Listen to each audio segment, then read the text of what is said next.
Thank you all for joining us for another episode of the Wake Up with Purpose podcast. Today we have a special host. Like to introduce yourself? Hi everybody. My name is Jayce, and I'm an artist from. Right now I'm living in Savannah, Georgia, but I grew up in Fargo, North Dakota, and I specialize in an art style where I draw with words, names, and phrases, and it's really tedious, but it's a lot of fun, and I've been having some cool opportunities the last few years. But yeah, that's me. Thank you, Jayce, for joining me on today's episode. It's always a pleasure to get together and discuss with you. And, I love seeing your work as a fellow Kobe fan. I saw your drawing you had the other day, and man, what you do is honestly incredible. And Appreciate it. You, my brother, are gifted. And I'm glad your gift is finally being recognized. And man, what can I say? Thank you. Thank you. Yeah, it's a ton of fun. It's been a lot of work for sure to get to what my drawings look like now. It's really fun looking back, even a couple of years ago, how a little bit grungier they were. But I've been very blessed. I've been having so much fun lately. I would argue that I've been having the most fun that I've ever had with my art now, and it just keeps getting cooler and cooler. So I'm very grateful. But so thank you. I appreciate it. Absolutely. So I like to start off episodes with a quote. You in for that? Sure. Sounds good. All right. I think this one might be able to be a fitting to you. It's by Chris Grosser, and it says, "Opportunities don't happen. You create them." I like it. Yeah, opportunities don't happen. You create them. What can you tell the people about that?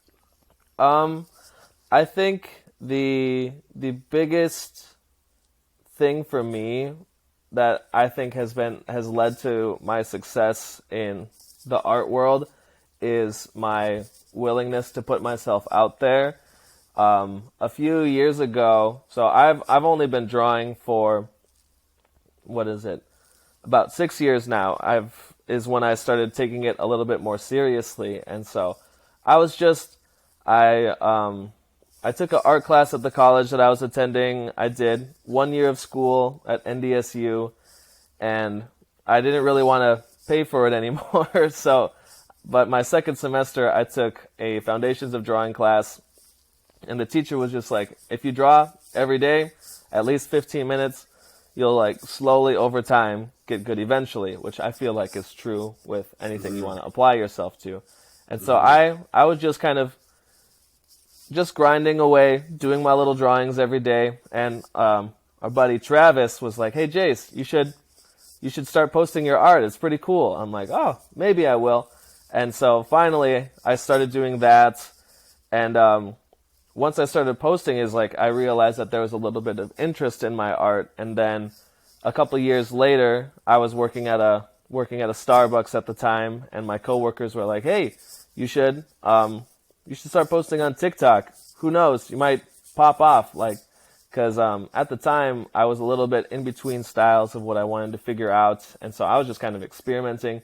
But I was putting myself out there on the platform, and I think a big struggle with artists right now is that we just want to create and have people find us. And if you're not putting yourself out there, people are not going to come find you. You have to meet people halfway most of the time. And especially with the opportunities that I've had in the past, I've been blessed with having a good amount of people come to me to reach out and ask to have projects done.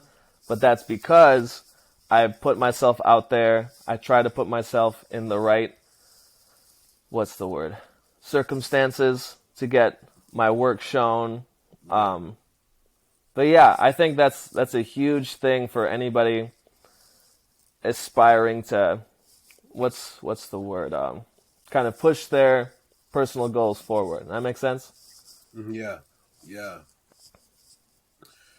No, that's a thing of where I think I understand what you're saying because as a fellow, I guess I consider myself an artist too, but in the Hmm. speaking more side of it. But you have to create what you want to achieve in life at times.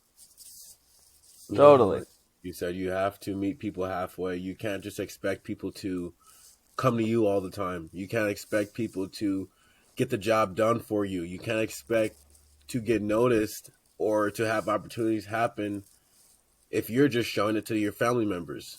If you're just Totally. showing it to your friends, if you're just showing it to your dog, cat, Yeah. you have to be willing to be vulnerable, be uncomfortable, Hmm. get criticism, get feedback, even though it might not always be the feedback and criticism you may want. It's going to be the feedback of where, all right, take it with a grain of salt. Realize Hmm. that I'm not perfect. I'm not no Michelangelo. Even he started somewhere, Yeah. but I can improve somewhere, and I can get better with this. But I need to be able to be uncomfortable, Of course. Of course. and opportunities don't happen without being uncomfortable. Hmm. Yeah. I'm very big on. It's like a similar thing with growth in my Mm-hmm. head. Like I'm not gonna grow as an artist by constantly doing the same thing. And so I've been in a little bit. A rut is the wrong word, but I've been semi comfortable for a little while, and so lately I've been figuring out ways. Like I'm still relatively in my comfort zone, but I'm trying to figure out ways to push myself, find new boundaries, because that's always where the cool things in life happen. Is when Mm-hmm. you're uncomfortable, and I don't know. I love it's fun because you don't really want to be bad at something, you know? And Yeah. and but I think you have to experience being bad at something for for that fulfillment later when you finally understand, when there's that little brain click, like wow, that aha moment. I think that's one of the coolest things in life. And so I've been pushing myself to be bad at certain things Mm-hmm. so I can continue to evolve as an artist and to continue to push myself, because I think it's so much more entertaining when you're on the edge of something. Right. Right. So I want to ask you this. Because of art and you saying, did you ever see yourself doing it or being where you are today? It's a really good question because I did not grow up around art very much. When I was a kid, I would doodle like my favorite cartoon characters every once in a Mm-hmm. while, that kind of a thing. I wouldn't ever say that anybody in my family would have guessed that I was going to be an artist because I grew up very musical. Like I play a whole bunch of instruments. I never really had a dream job for myself, other than at one point I really liked helping friends write and record music. So I potentially wanted to be, excuse me, like a session musician, work at a Yeah. label, play parts in other people's songs. I thought that would be a lot of fun. And then I wasn't. It wasn't until I was 21 when I took this art class. In so it's kind of crazy thinking about, like, it took until all the way until then to figure out something that I genuinely love doing. And at the time, Mm-hmm. I didn't really have much of a, what's the word, like a financial incentive towards it. I just enjoyed it, and um, it didn't turn into financial until, so I lived in Honolulu, Hawaii for a little while, and I had a miscommunication with my boss, and they were only scheduling me. Well, like I had a couple bosses like switch, and so when they were talking about me, they're like, "Oh, Jayce, he just wants to sit on the beach and surf all day. Maybe give him 14 hours a week." And 14 hours a week on in Hawaii is not a good idea.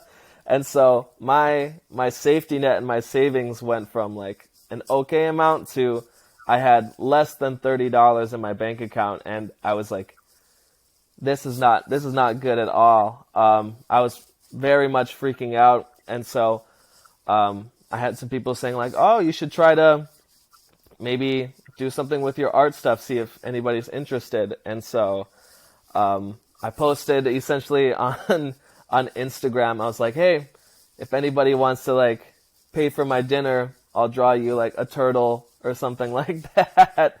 And so that's how I genuinely started selling my artwork, was like I had a need to eat. And so I very much fulfilled that starving artist trope a little bit. But even then, I didn't think it was going to become my main source of income or anything like that. And so for the next year or so, I'd be posting these cool little drawings that I was doing, and it was really cool because I had a lot of friends that did want to support me, and I did feel very blessed in that sphere. But I realized quickly, like, you only have so many close friends that are going to want to buy something from you. And so that's around that time is when I had these friends telling me about like, hey, you should post more, say like on TikTok or other social medias to try to see if you can get your work in front of more people. And 2020 was crazy because I started posting in January, and so by around March I had 1,000 followers, and by the end of July is when I hit 100,000 followers, which was like this crazy huge surge. And by the end of the year, I think I had 2, and I just hit I think 630, which has been a crazy ride. But once that started picking up, I was able to, like, I got my own website. I went and got an accountant because I was like, I do not want to go to jail for tax purposes. And there was no way that I was going to figure that out. But it's just been like a steady grow over the last few years. And last year I could have supported myself with just art, but I was just like a little bit afraid of the jump. And when I was moving down here, I was like, you know what? We're gonna do it. I've got enough like of a cushion space of money where like if I don't make anything and things just fall apart, like I'll be okay for a little while and I can just go get another job.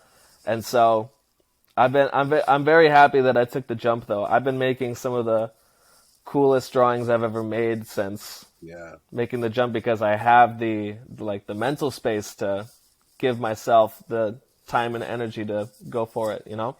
Mm-hmm. Do you have a favorite drawing that you've done?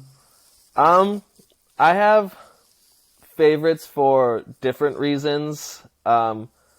Like my favorite that I'm proud of finishing was I did a drawing of like the pyramid and Sphinx of Giza, and that one I was so sick of very early in it, and it ended up taking about like 44 hours, I think is what it ended up taking, because there's a lot of these really straight lines in there for, you know, all the steps on the pyramid.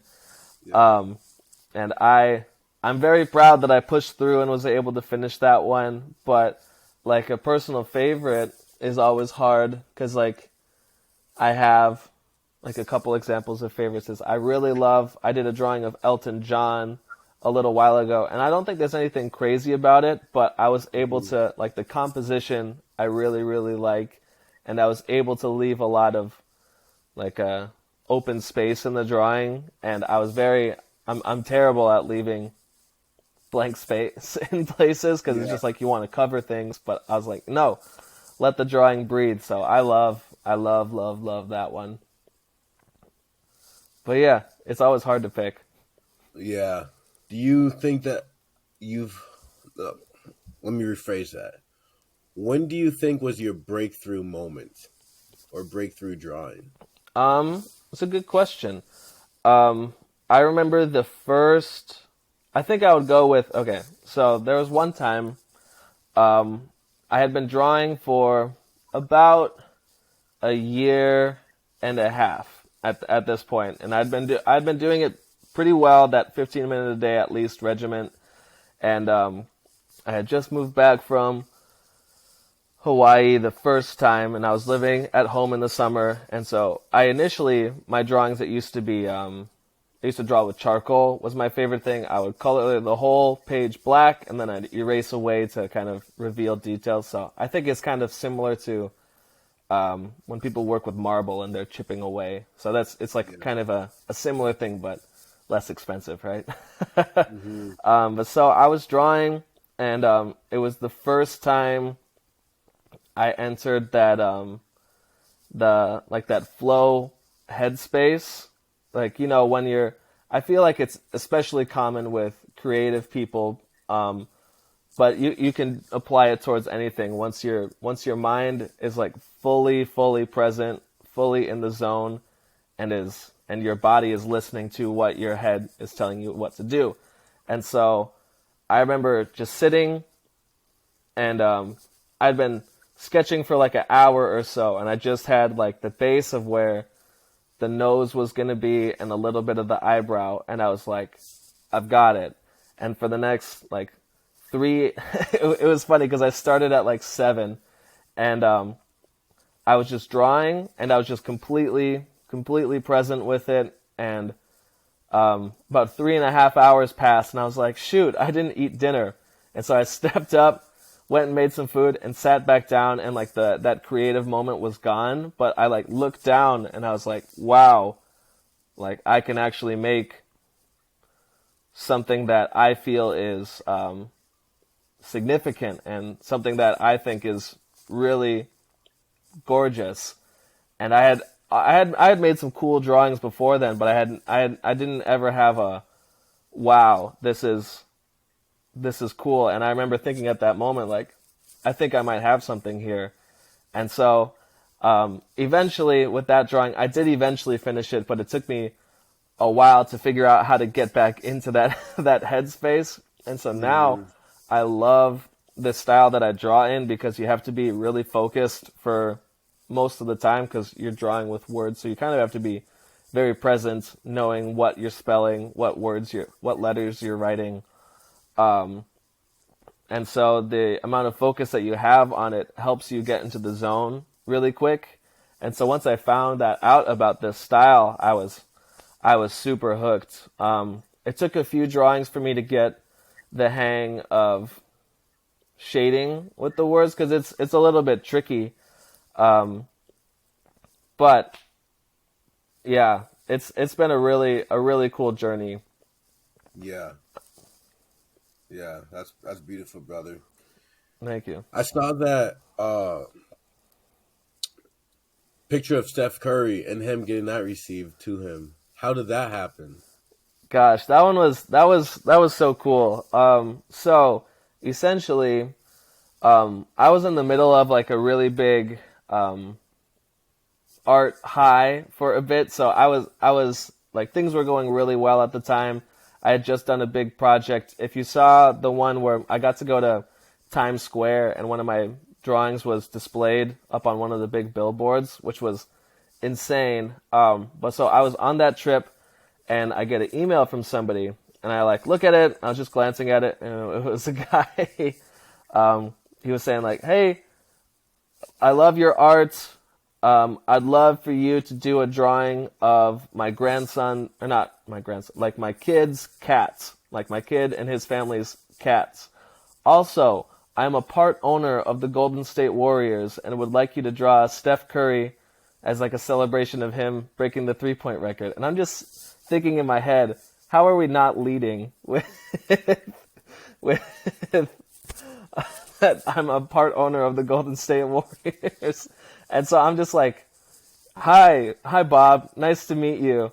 Of course I will draw your kid's cat. And I was like a little bit more excited about drawing Steph Curry for him. And so I did draw the cat, and that turned out really cool. And this dude, he was super nice. He's helped me out with a couple things since the project. So I'm very glad that we've connected. But so he told me it was going to be a gift for Steph Curry, and it was still, I remember I was walking into work when I got the email of the photos of him and Steph holding the drawing.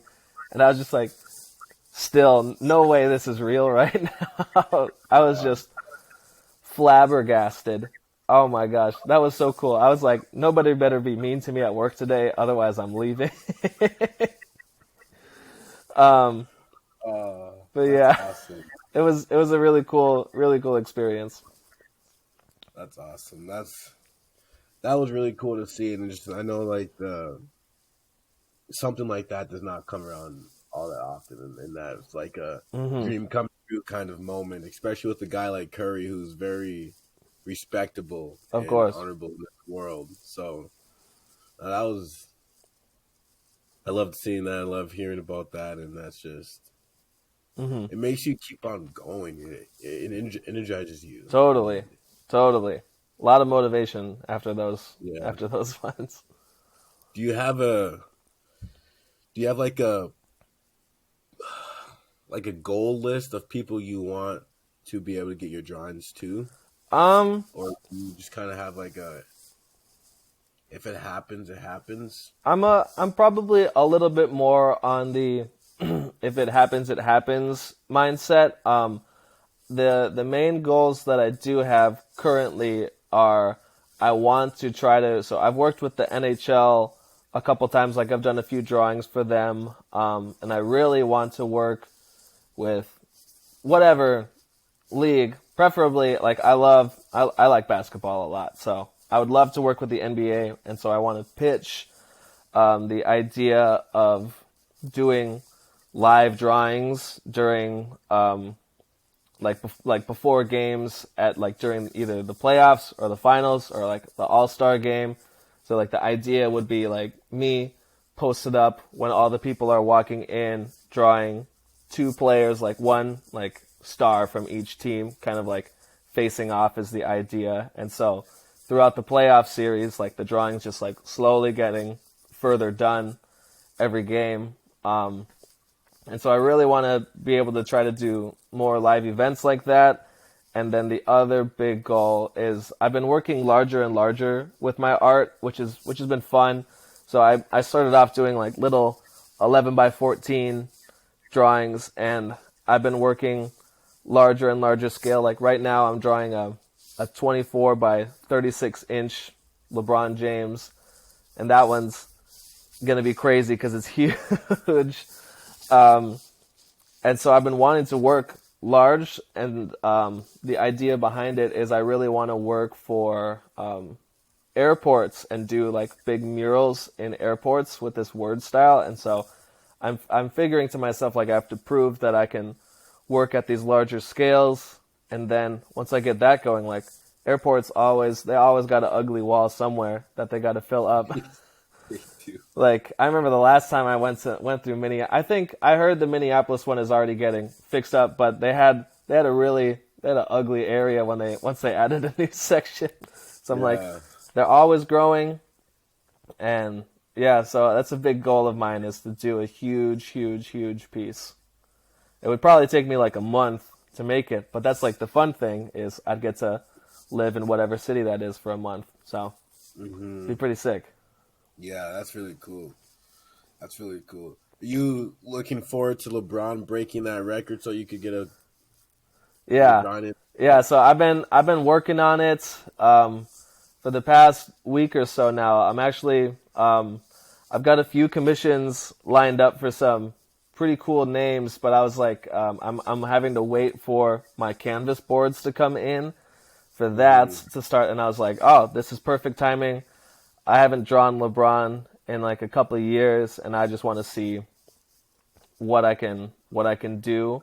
And so here I'm right next to it. I can give you a sneak peek. But it's gonna be awesome. I'm let's see, I don't know how to flip it on this thing, but it's like huge Oh in wow. scale, so it's gonna be really cool. Um, I'm a couple days away from finishing it, I think, so I should be able to finish it before he breaks the record. Yeah. Because he Yeah. only has 88 points left, so It could- that's coming up. Yeah, 3 games. Yeah, 3 games. who knows? He might go crazy trying to break it. Okay. All of a sudden, a 60-point game ended out. Yeah, Yeah, that'd be nuts. that would be. Hmm. Man, that's awesome. I love hearing the goals. I love hearing what you want to accomplish in the future. Appreciate And, it. it's been a pleasure. One last question. Probably the most important question to live with is, what is your why? Um, that's a great question. I think right now my why with well, the why that comes to mind is why do I do this type of art? Um, Mm-hmm. so I love just creating. I love the creative process. Like when I mentioned before, when I was younger, I was much more of a musical kid. And so I love creating music. I just love the, I'm a very big, like, the process is everything guy. Like, I once heard this quote. It's a guy, he was talking about origami, but it can be applied to anything. But so he was talking about the process of making is the point of it.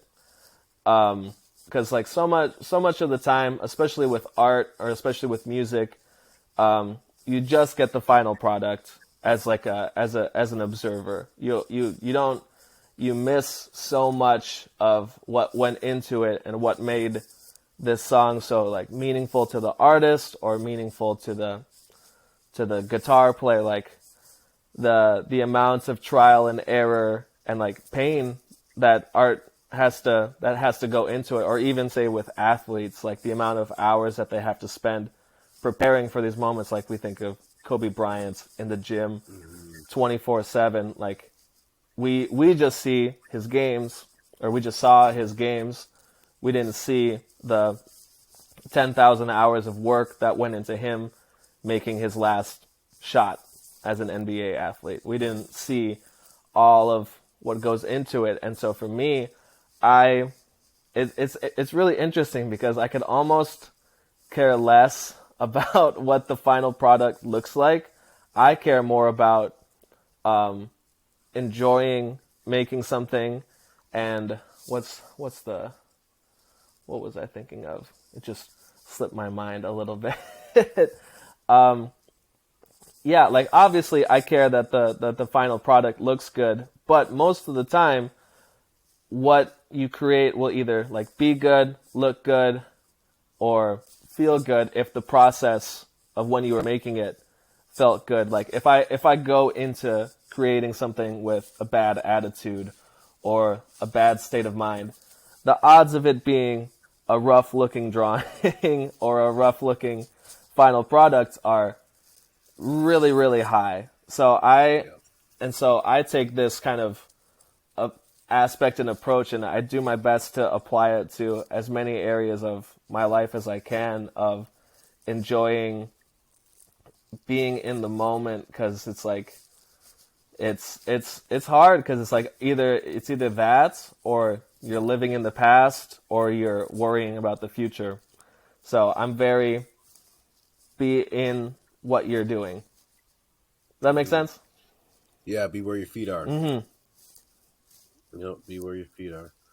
That's the process, man. The journey, enjoying it, being present, and not worrying about the end result of what you can't control. What you can control is the work that you put in and who you become during that work. 100%.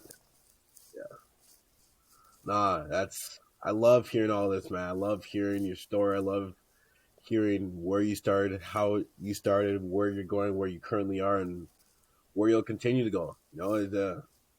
I believe the moon and beyond for you, because I've known you for a while and I've seen you start out from square one, and I've seen where you are now. And the thing is, you're not even in your prime yet. That's the crazy thing to think about, is like we're all so young. Yeah, yeah, you're not even in your prime yet, and so keep on going, brother. Can keep on having the belief and the faith in yourself, and allow God to continue work. He's obviously using you, and obviously opening doors that maybe you never saw open, Mm, and that's a beautiful thing. And so appreciate that. proud of where you are and how the man that you continue to become, and continue going, man. Continue going, brother. It's a Thank you. beautiful part of the life and the process that we get to live. Thank you. Thank you, man. I'm always excited to cheer on the homies too. So Yeah. I'm very excited about what's been going on in your circles too. It's sweet. Thank you. Thank you, brother. I appreciate that. It's leave an impact on this earth Hmm. while we're here. That's all we can do. There's a quote that says, or a saying that goes, leave the world a better place than when you found it. And I think that can apply to you, leaving the world a little nicer with those drawings, with Hmm. those artistic abilities, with Hmm. those ugly walls in the airport Yeah. than when you walk in there. Yeah. I think my big thing for that is I want to like what I do.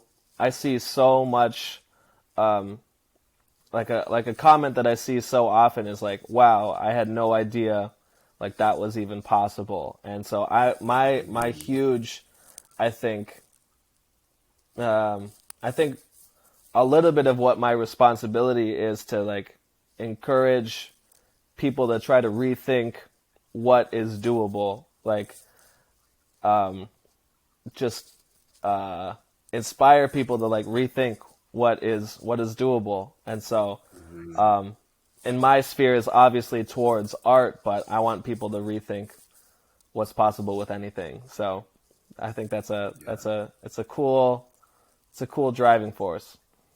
yeah, yeah. Any last words for the people before we head out of here? Um, if you're doing, let's see how to phrase this properly. I've always struggled with how to say this to people, but I really do believe in that. If you want to get better at something, it has to become a daily practice.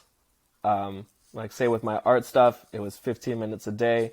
But when you really have that passion towards something, 15 minutes turns into 20, which turns into 30, which turns into an hour, which turns into an absurd amount of time that you can obsess over something. But so much of the time, you just need that little kickstart. And don't be afraid to put yourself out there. There's gonna be people that rock with you. I think that's about it. Yeah. All right. Well, thank you, Jayce Hall, for your time today. Where can people find you? So all of my social medias are just at Jayce Hall Arts, and my website is just jaceHallArt.com. If anybody wants anything, I do ship all my prints worldwide, so that's cool. I'm pretty active on social media. I've got some really cool projects that are going to be in the works in February, so keep your eye out for those. It's going to be sweet. There you go, guys. Well, thank you for joining us, and thank you for tuning into the first guest episode of the Wake Up with Purpose podcast. This has been Kaz Langness, your host, with Jayce Hall.